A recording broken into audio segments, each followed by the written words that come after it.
semuanya, selamat pagi, siang, sore, dan malam dimanapun kalian berada. Selamat datang di podcast Ruang Dialog Kastrat. Oke, hari ini kami akan membawakan tema berjudul dengan mental health. Saya sebagai moderator yaitu Alifia Intan Faristia dan juga pembicara kita yaitu Pak Puji. Halo Rohman, semuanya. MPSI psikolog. Terima kasih. Jadi beliau ini adalah salah satu dosen dari Fakultas Kedokteran Universitas Mataram, betul nggih? Iya, betul, Vi. Baik. Nah, jadi Pak Puji ini udah banyak banget nih pengalamannya baik di bidang psikolog maupun non psikolog. Iya. Betul? Betul banget, Vi. Baik. Hari ini kita akan membahas tentang mental health. Jadi sepengetahuan saya, mental itu kan berkaitan banget sama batin ya Pak ya. Betul. Oke. Lalu yang saya ketahui tentang mental health itu di mana keadaan normal atau keadaan di mana batin seseorang tuh terasa tenang, nyaman. Jadi dia itu bisa beraktivitas dengan nikmat. Ya. Dia menikmati aktivitasnya gitu. Betul. Kalau dari Pak Puji sendiri, mental health tuh seperti apa sih? Oke, mental health itu kalau definisi bahasa Indonesia kan kesehatan mental, gitu. Tapi kalau misalnya kita usik lebih dalam lagi, mental health itu adalah kondisi di mana kita tuh aware dengan diri kita sendiri.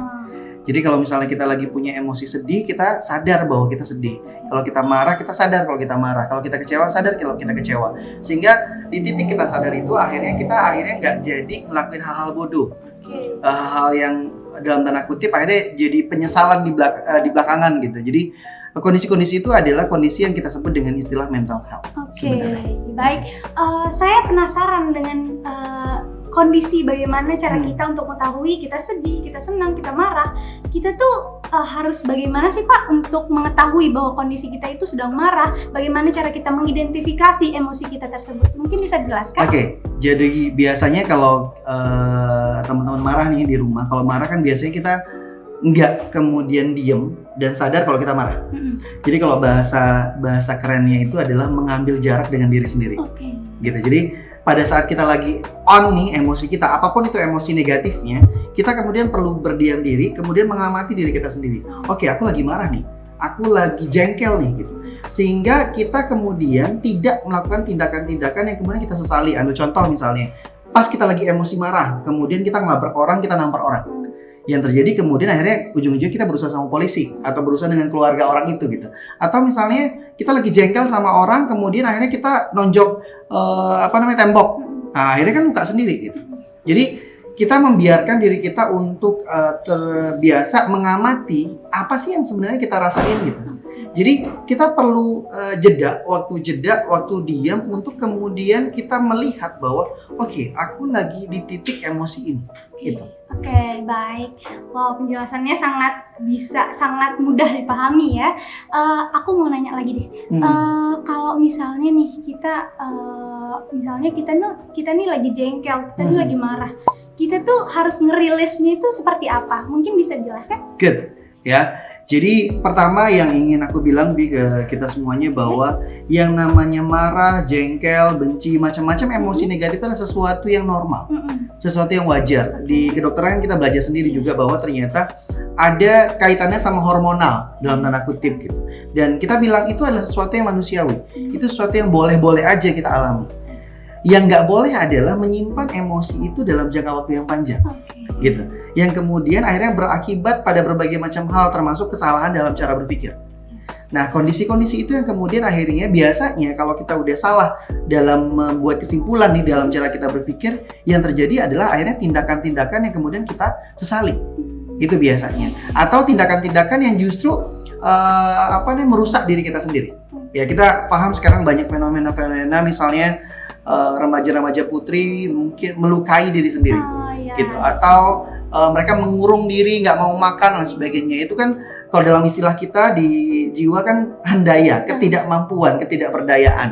Nah, itu yang kemudian kita hindari. Gitu. Jadi kalau misalnya teman-teman semuanya punya emosi negatif, apa yang harus dilakukan? Pertama adalah kita perlu sadar dulu dengan emosi kita. Terus yang kedua adalah kalau aku misalnya berpikir aku akan melakukan A, B, C, D, apa konsekuensinya? Gitu. Tapi poin 2 ini baru bisa terjadi kalau kita bisa melakukan hal yang pertama, yaitu aware dengan diri kita sendiri. Kita ngambil jarak dengan diri kita sendiri. Gitu. Baik. Kalau misalnya nih kita udah ketahui kalau kita itu jengkel, marah, Lalu apakah itu termasuk self-diagnose atau tidak? Oke. Diagnosis yang kita maksud di sini kan pasti diagnosis yang kemudian ada di ilmu kejiwaan. Ya, kita ambil contoh misalnya bipolar, depresi, atau misalnya yang sering di anak-anak misalnya autisme gitu ya. Seringkali masyarakat awam dalam tanda kutip kemudian gampang banget untuk kemudian bilang kamu ini autis. Exactly. Kemudian kamu itu depresi, aku tuh depresi. Nggak bisa begitu. Jadi di aturan di negara kita tuh ada Undang-Undang Kesehatan Jiwa tahun 2014 tentang yang mengatur profesi-profesi secara profesional yang memang boleh melakukan diagnosis ini. Di antaranya adalah psikiater dan psikolog klinis.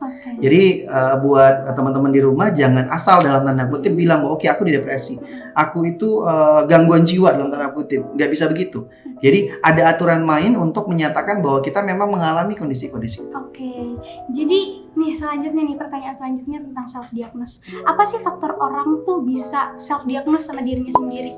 Ya, self diagnose itu pastinya terjadi karena informasi yang keliru. Ya, jadi ada banjir informasi apalagi di zaman sekarang ya, sosial media gitu. Atau misalnya ada artis atau siapapun ya, YouTuber macam-macam kemudian bilang bahwa dia mengalami kondisi A, B, C, D. Kemudian terjadi pada kita apa yang terjadi? Kemudian kita merasa bahwa kita mengalami gejala yang sama. Kita merasa dalam tanda kutip kalau bahasa kita itu simptom yang sama gitu. Nah, kemudian kita cari-cari nih, gitu.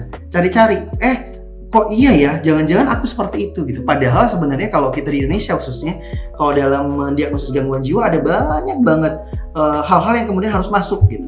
Kalau di bahasa kita kan ada istilah akses 1, akses 2, akses 3 sampai akses 5. Nah, itu kan orang-orang awam tidak belajar itu. Gitu. Kemudian ya udah akhirnya gampang sekali dia kemudian dengan kriteria tertentu dia bilang harus ternyata aku begitu. Padahal kalau kita didiagnosis dalam tanda kutip tertentu kan ada syaratnya. Berapa item sih gejala itu kemudian masuk ke kondisi diagnosis tertentu gitu. Nah, itu tidak dipelajari oleh orang awam. Benar banget sih, benar-benar. Terus gimana sih caranya menghindari self diagnose ini biar kita tuh kayak nggak self diagnose diri sendiri, jadinya kan nanti bakal nyakitin diri sendiri juga, bakal pikiran juga, bakal overthinking jadinya kan? Overthinking itu kan proses di mana seseorang kemudian terus-menerus memikirkan hal yang sama di dalam pikirannya. Kenapa bisa begitu? Nah, ini biasanya terjadi sama orang-orang yang memang kalau bahasa kita introvert. Jadi mereka sangat-sangat tertutup sehingga nggak punya teman untuk sharing. Atau nggak punya cara atau metode bagaimana dia merilis emosinya, merilis pikirannya. Nah, orang-orang seperti ini biasanya sangat gampang untuk melakukan self-diagnose. Nah, oleh karena itu, apa hal yang simpel sebenarnya yang perlu dilakukan adalah pertama, kita perlu nyari teman. Ya, kalau misalnya punya sahabat, teman yang kemudian bisa dipercaya untuk kemudian curhat, ya lakukan itu. Tapi kalau misalnya tidak bisa, kita sadar bahwa ada profesi-profesi tertentu yang bisa didatengin untuk itu. Jadi sama kayak teman-teman kita semuanya misalnya ketika kita flu, kita kemudian cari pertolongan. Kita cari pertolongan, kita kemudian ke dokter gitu untuk ngecek kenapa ya kok saya flu, kenapa saya batuk gitu. Sama sebenarnya. Kondisi kejiwaan kita juga punya profesional yang kemudian bisa didatangi untuk itu. Wow. Jadi teman-teman jangan lupa ya, jangan self diagnose, itu sangat berbahaya. Apa lagi ya? Aku penasaran sama yang introvert tadi. Misalnya kalau orang introvert nih, dia berusaha untuk masuk ke dalam lingkungan yang mereka ini kayak extrovert gitu-gitu. Jadinya itu tuh bakal kayak gimana? Apakah dia akan tetap menjadi seorang yang overthinking atau bagaimana? Mungkin sebenarnya konsep introvert extrovert itu tidak hanya sekedar punya teman banyak atau punya teman yang sedikit, enggak hanya itu. Jadi bisa jadi orang yang kelihatannya banyak ketawa dan sebagainya itu ternyata introvert. Ya, dalam tanda kutip ternyata dia orangnya nggak gampang untuk menyampaikan apa yang ada dalam pikirannya, apa yang ada di perasaannya gitu. Tapi dia rame dalam tanda kutip, dia kumpul sama banyak orang gitu. Sehingga kalau kita bilang introvert, extrovert itu tidak hanya dikategorisasikan dari berapa banyak temannya gitu. Tapi dia mampu nggak share tentang pikiran perasaannya. Seperti itu, Fi. Kalau misalnya kita even ke orang dekat ataupun ke orang tua, misalnya kita nggak bisa untuk menyampaikan apa yang kita rasakan dan ujung-ujungnya itu mendem, itu tuh dampaknya apa sih, Pak? Menarik. Jadi ketika itu kita bilang tekanan ya. Jadi pikiran-pikiran kita macam-macam itu pressure, tekanan. Kalau dalam bahasa umum orang bilang stres. Kalau dalam istilah yang lebih profesional lagi disebut distress. Nah, di stres ini kemudian kalau numpuk dampaknya macam-macam. Pertama dari fisik, ya kan? Kalau kita di kedokteran belajar bahwa ketika orang stres ternyata berpengaruh ke 4 sistem di tubuh kita, kardiovaskuler, muskuloskeletal, nervous system, sama imun system, gitu. Jadi 4 sistem ini kemudian terpengaruh ketika tekanannya terjadi terus-menerus, gitu. Nah ini baru fisik, ya kan? Lama-lama kalau fisiknya ini kemudian stresnya nggak terilis, ini kan lama-lama akhirnya jadi penyakit di 4 sistem ini, gitu. Nah kemudian yang kedua adalah pikirannya terganggu. Awalnya mungkin gejala pikirannya yang terganggu itu misalnya hilang konsentrasi, nggak bisa fokus melakukan sesuatu, emosi aja terus-menerus, gitu. Nah itu kondisi-kondisi yang bisa terjadi. Nah lambat laun ketika emosi, pikiran, fisik kita kemudian tidak dibantu dalam tanda kutip sehingga stresnya tidak cepat dirilis, yang terjadi adalah berbagai macam diagnosis, baik itu penyakit fisik maupun penyakit mental. Iya, aku dapat insight baru. Untuk stresnya, aku bolting stresnya. Banyak banget sekarang tuh orang-orang tuh kayak sedikit stres, tekanan pekerjaan ataupun tugas tuh sedikit stres, terus nanti ujung-ujungnya healing. Mereka tuh menyebutnya kayak mereka tuh menyembuhkan atau kayak mereka menghilangkan stresnya. Padahal kalau menurut saya stres itu sebenarnya bukan dihilangin tapi dikurangin, ataupun kayak kita tuh membuat suasana hati kita tuh menjadi lebih bahagia, terus kayak kita tuh kurangin tekanan yang ada di tubuh kita mungkin. Itu kaitannya sama nih, kaitannya sama cara orang menyelesaikan masalahnya. Kalau istilah sekarang kan healing terus hilang, gitu. Semoga nggak hilang ya, gitu. Tapi secara kategorisasi itu dibagi jadi 2. Jadi ada orang yang kemudian nyelesain masalahnya dengan sistem emotional focus coping. Jadi dia nyelesain emosi-emosi yang dirasain dulu, merilis emosi-emosinya dulu. Jadi ada orang yang kemudian dikit-dikit pergi liburan karena alasannya stres misalnya. Nah ini tipe-tipe orang yang kemudian menyelesaikan masalahnya dengan cara pertama adalah menyelesaikan emosinya terlebih dahulu.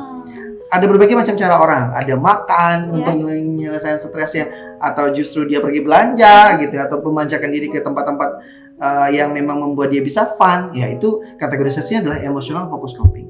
Tapi ada yang kedua, yaitu yang kita sebut dengan istilah problem focus coping. Jadi nyelesain masalahnya, gitu. Namun nyelesain masalah ini dalam tanda kutip memang perlu dilakukan dan bisa dilakukan ketika orangnya udah tenang dulu, udah terilis dulu emosinya, gitu. Sehingga misalnya nih ketika dia misalnya nggak suka sama orang gitu, emosi dong sama orang itu, tapi merilis dulu emosinya, gitu. Setelah itu kemudian orangnya kita ajak ngomong gitu. Aku nggak suka sama caramu bla bla bla misalnya gitu. Sehingga apa? Kita ngomong ke dia pada saat emosi kita lagi stabil. Sehingga apa yang terjadi itu akhirnya mengurangi bias-bias emosi kita, gitu. Nah satu sisi akhirnya orang yang kemudian dibilangin ini kemudian sadar bahwa yang nggak disukai sama Via itu bagian ini loh, gitu. Akhirnya ujung-ujungnya kan ada komunikasi di sana. Nah cenderung kalau orang lagi emosional tapi cenderung mereka nggak berkomunikasi dengan baik, gitu. Ya cenderung akhirnya kalau nggak menghindar fighting, gitu. Jadi kalau istilah kita itu jadi kalau istilah kita itu fight atau flight. Jadi bertarung atau terbang dalam tanda kutip gitu. Nah kebanyakan orang seperti itu. Gitu. Wow, banyak banget ya insight baru ataupun informasi baru yang kita dapat dari Pak Puji, seorang psikolog. Baik, mungkin kita akhiri. Karena udah waktunya berakhir dan juga ini udah petang ya. Jadi kita selanjutnya sesi foto dan pemberian sertifikat.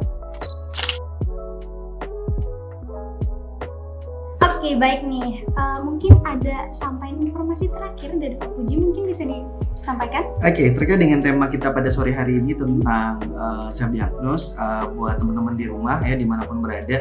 Jadi kita perlu belajar bahwa mental health adalah sesuatu yang penting buat kita. Sama halnya ketika misalnya kita lagi sakit fisik, kita nyari pertolongan ke dokter. Ya, kalau misalnya kita lagi stres atau mengalami tekanan tertentu yang kemudian kita nggak bisa selesaiin, silakan teman-teman segera cari pertolongan profesional. Itu aja, Vi. Baik, mantap banget. Terima kasih Pak Puji untuk hadir di proker kita, proker Kastrat, yaitu podcast Ruang Dialog Kastrat. Terima kasih juga untuk Kak Ika yang udah bantu segala macamnya, lighting, mic segala macamnya. Dan juga terima kasih untuk kalian semua yang dengerin podcast ini sampai akhir. Semoga kalian dapat manfaatnya, kita semua dapat manfaatnya. Terima kasih, selamat tinggal, dadah.